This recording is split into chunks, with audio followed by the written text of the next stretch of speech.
Sometimes, and I feel more out here on the West Coast, I get a response of, "Oh, you're a stripper." Hi, I'm Alex DeLerma, and this is the Cinema Gym. If these videos are helping you and you want to see some more, please like, subscribe, comment. Let's keep this thing going.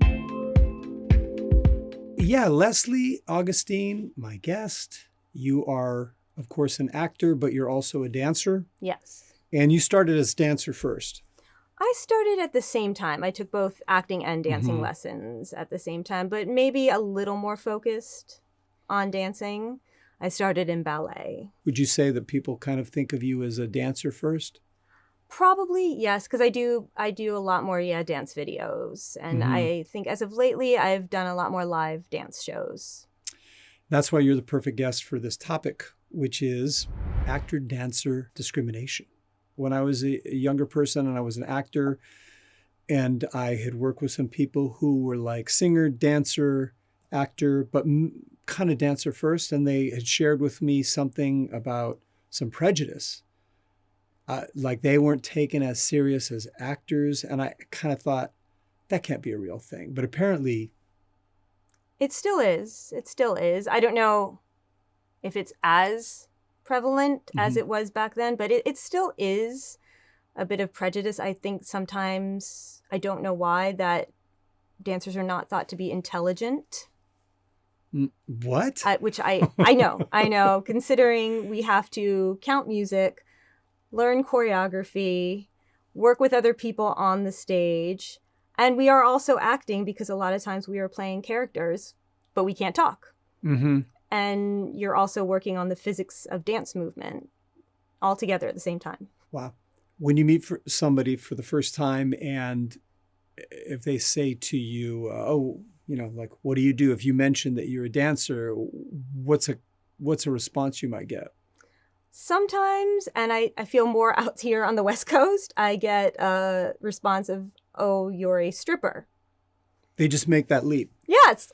I'm not entirely sure why it gets to that point right away.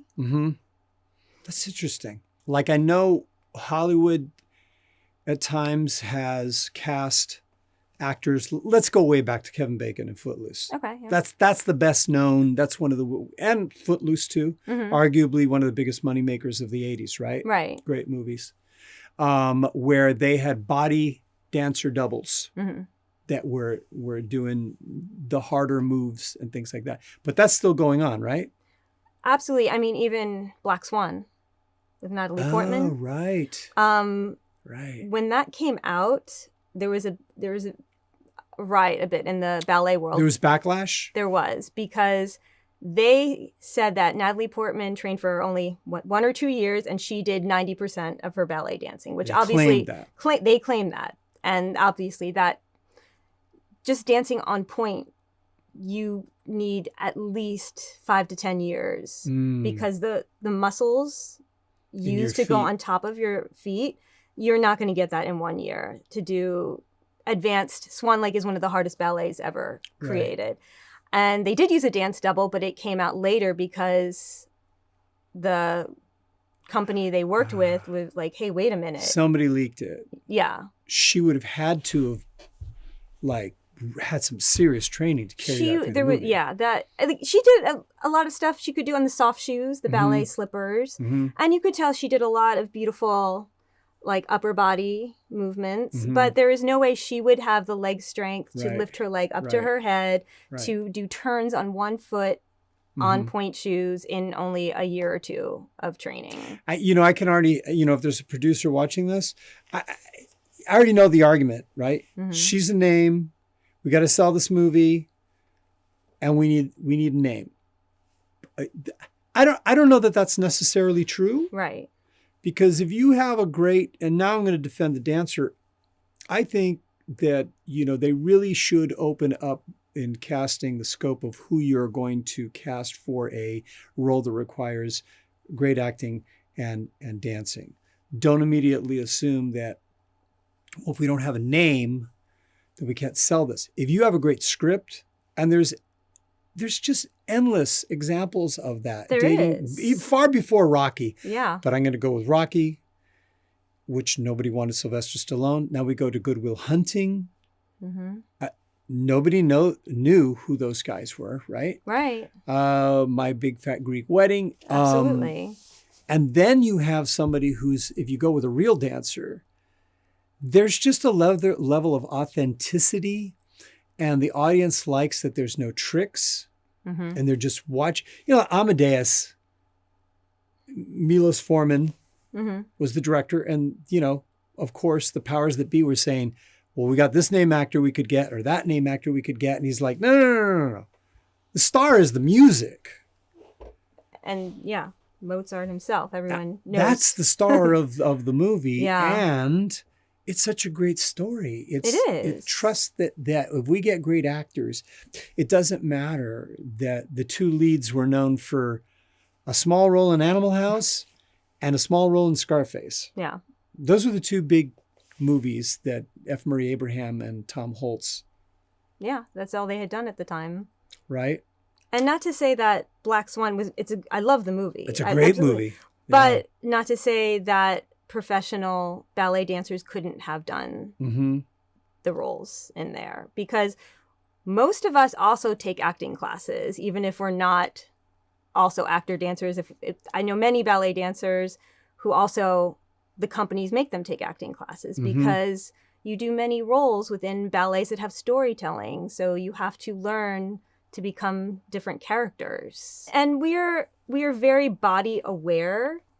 So we have so much control over our bodies. So if we have to be still, we absolutely can be still and not, use over dramatic I haven't gestures. seen you do jazz hands once in this interview. Yeah, I mean, who knows? Maybe I just need to break them out At the end. at the end. Okay, we'll do some jazz hands at the end. So let's wrap it up with, it's an interesting conversation, but is there anything that dancers can do? Dancer actors, like dancers who have transitioned into acting, Yeah. and they've studied and they're legitimate actors.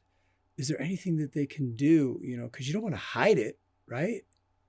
No, absolutely not. I mean, I think it's an asset to an acting career. I mean, but because of prejudices, sometimes in auditions, I probably don't mention. I mean, it's on my resume. You can clearly see it on my resume. But you don't come out and say, by the way, I'm also a dancer. Not unless, like, if the casting director would ask, oh, what else do you like to do? What else can you tell me about yourself? Mm-hmm. If they do that, then I absolutely will bring it up. Or if it's something, a movie or TV show where this, character requires a lot of movement. Are you comfortable doing, crawling movement? Right. And then absolutely be like, well, hey, I'm a trained dancer. I absolutely know how to use my body. Many times in certain auditions, the casting will ask the actor to talk about themselves a little bit in the slate so that we get a sense of your personality. So unless you're auditioning for a character that requires dance, or an actor who is, good in movement, don't bring up, by the way, I did 15 years of ballet, because then that might be like, Yeah, I don't know why, but sometimes all of a sudden they'll be like, oh. Right. And I experienced that when I was a young actor. I was also legitimately on the radio. Mm-hmm. I was a DJ. And I thought, well, I'm in LA now, and I'm in the LA market as a radio announcer. And so why wouldn't they cast me? Now I'll talk about that episode of that show that, Baywatch or whatever, right? Yeah. Hey, I'm the drowning victim in this week's Baywatch.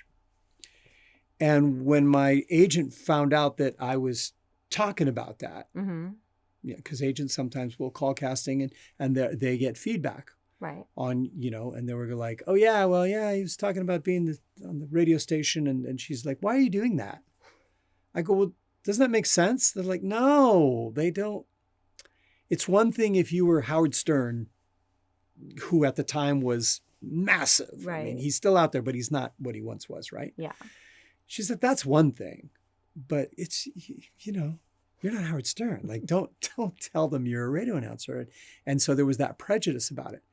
Yeah, so I guess those could be a couple of things. Just play it close to the vest, unless it's going to help you. Yeah, I mean, I think also with social media nowadays. Oh, right. Yeah. Because they do look at social media a lot nowadays.